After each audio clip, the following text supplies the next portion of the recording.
Hello friends, आज हम discuss करने जा रहे हैं अंडर सेक्शन 74 ए। मैं आपको बताऊंगा 74 ए क्या प्रोविजंस हैं। ठीक है, समझते हैं 74 ए क्यों आया और वो किसको रिप्लेस कर रहा है। सबसे पहले ये समझते हैं 74 ए फ्रॉड और नॉन फ्रॉड दोनों केस के लिए आया। वो रिप्लेस करने जा रहा है किसको? ऑलरेडी रिप्लेस कर चुका है अंडर सेक्शन 73 और 74 of GST act.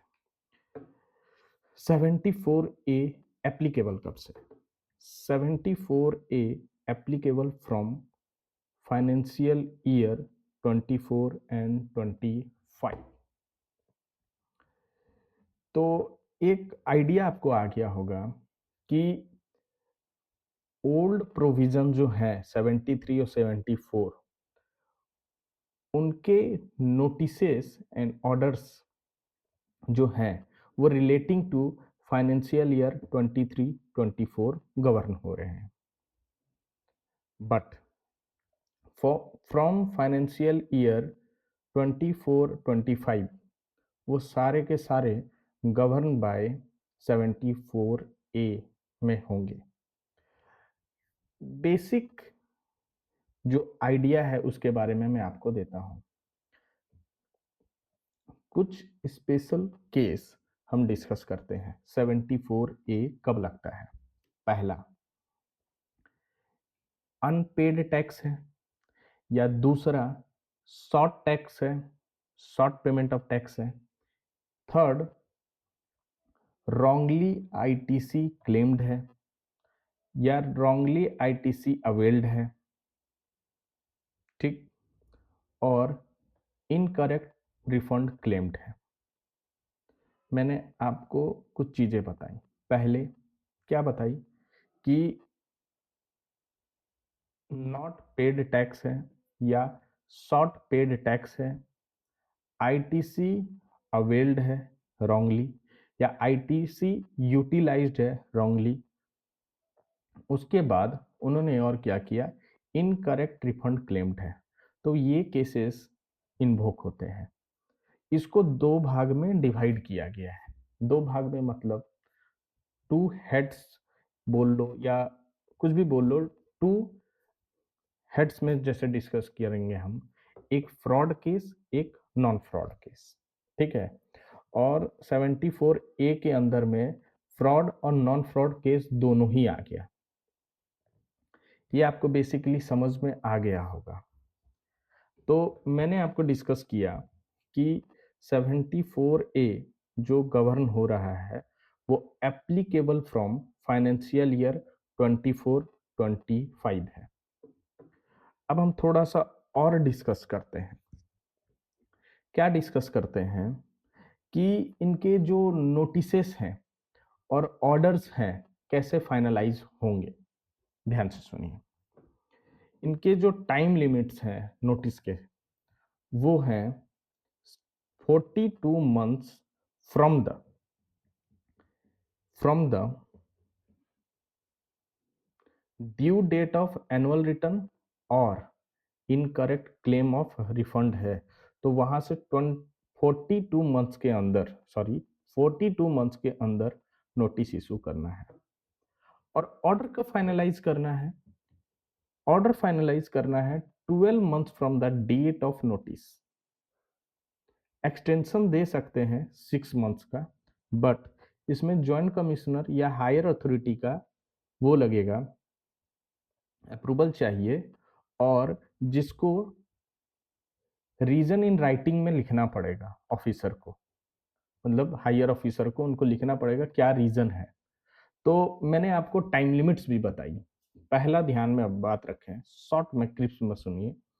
42 months of annual due date of annual return जो है या इनकरेक्ट क्लेम ऑफ रिफंड है, उस टाइम से इसको हम जानेंगे। ठीक है। और ऑर्डर के लिए मैंने बताया 12 months from the date of notice है, तो वो होगा। पेनल्टी का बात करते हैं इसमें, पेनल्टी भी सिंप्लीफाइड हो गए हैं। देखो पेनल्टी को स्ट्रक्चर क्या है हम ध्यान से सुनते हैं, ठीक है।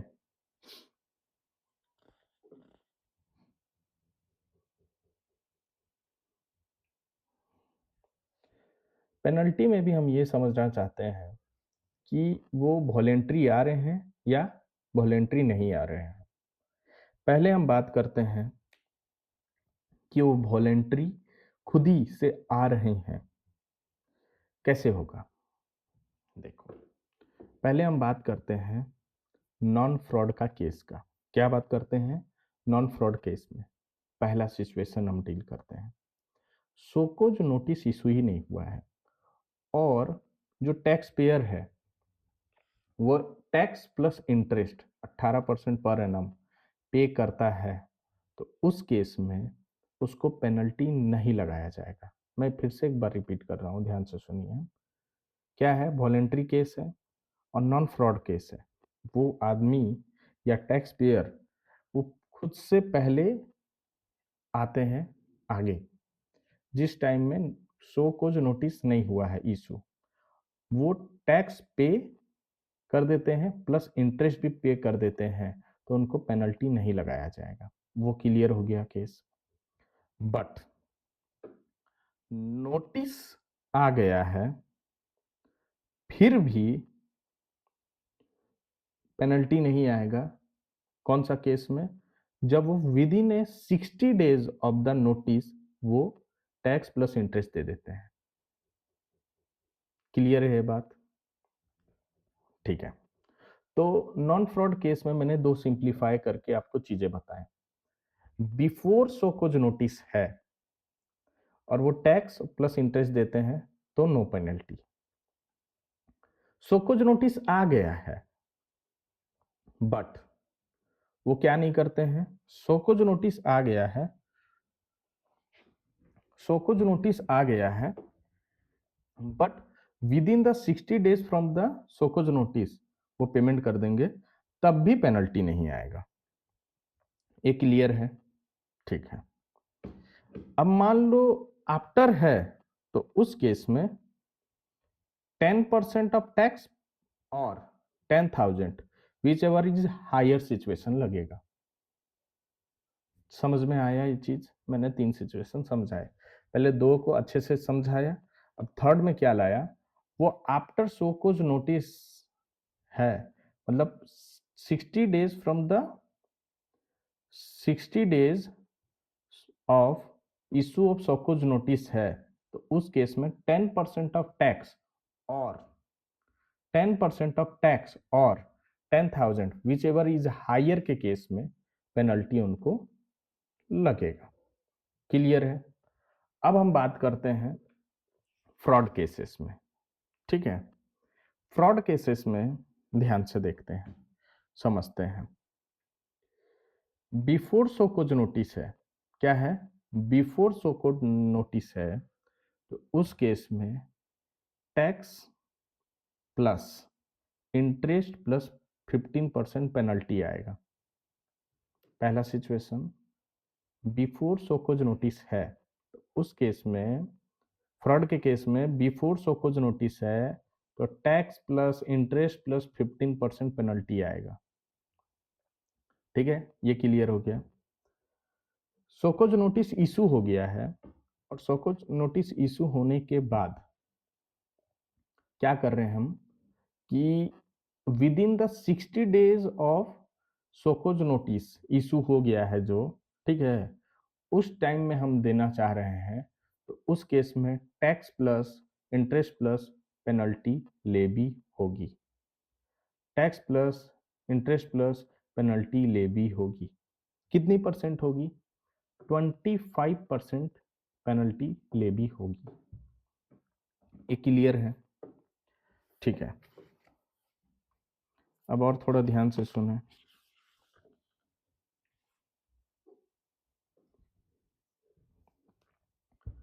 With in the 60 days of order है, ठीक है, अभी ध्यान से सुनिएगा।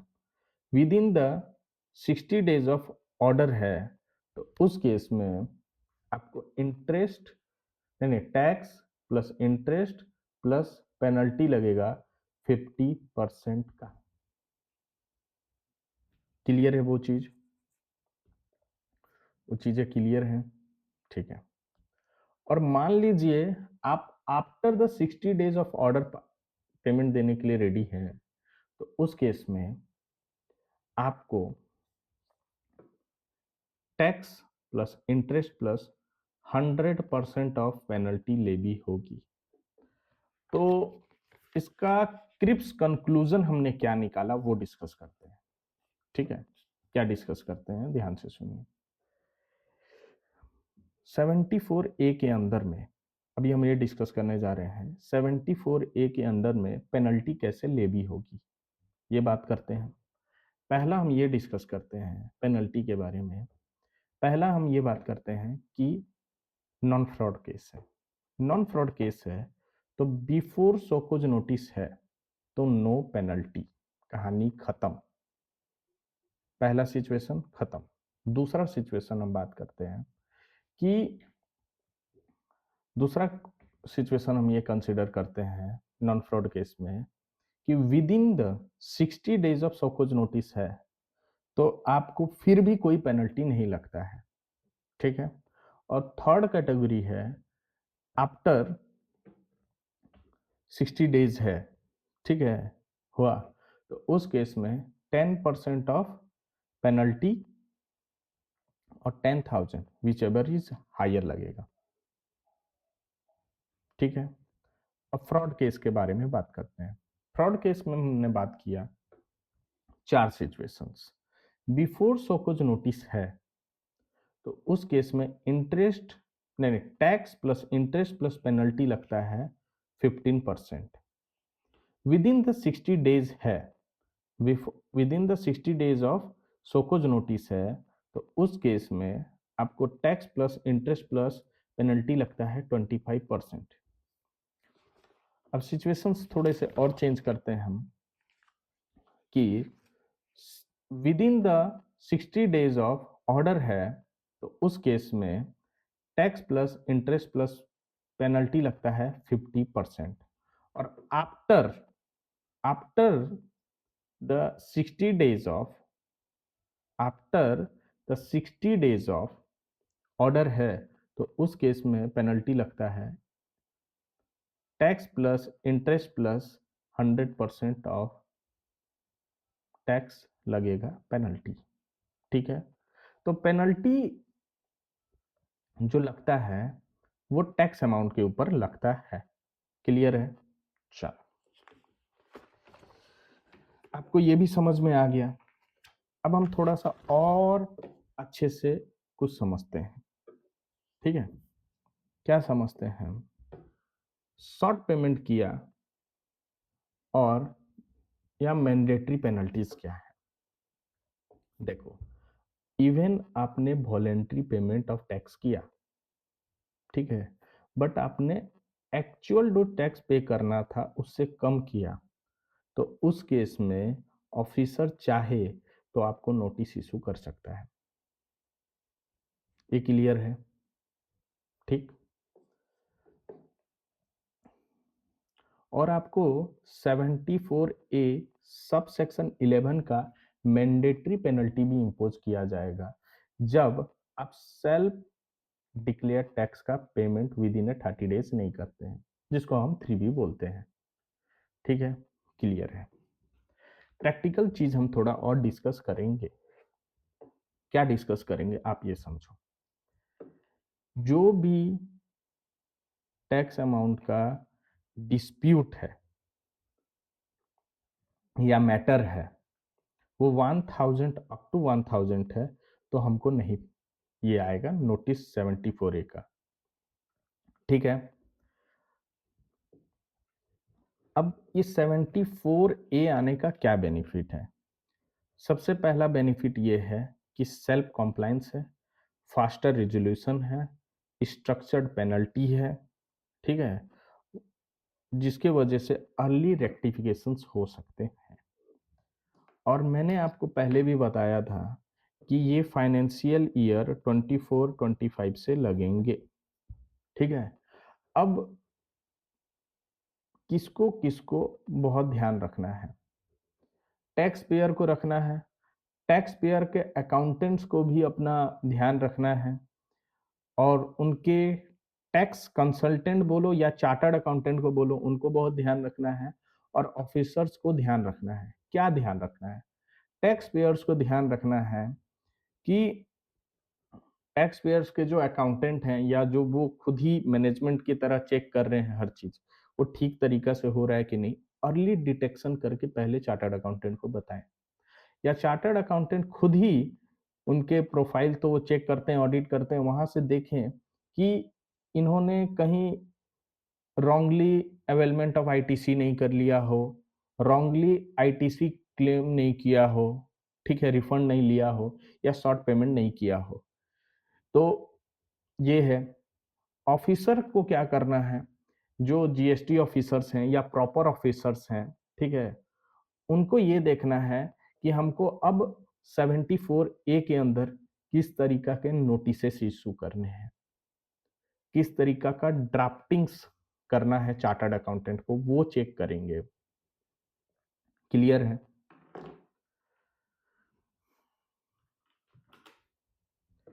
और चार्टर्ड अकाउंटेंट को बोनस टिप ये है, चार्टर्ड अकाउंटेंट को ये देखना है कि फाइनेंशियल ईयर 24-25 के अंदर में जो नोटिसेस इश्यू हो रहे हैं, क्या वो 74 ए इश्यू हो रहे हैं या 73 या 74 इश्यू कर रहे हैं, ठीक है? वो क्लियर है? Thank you.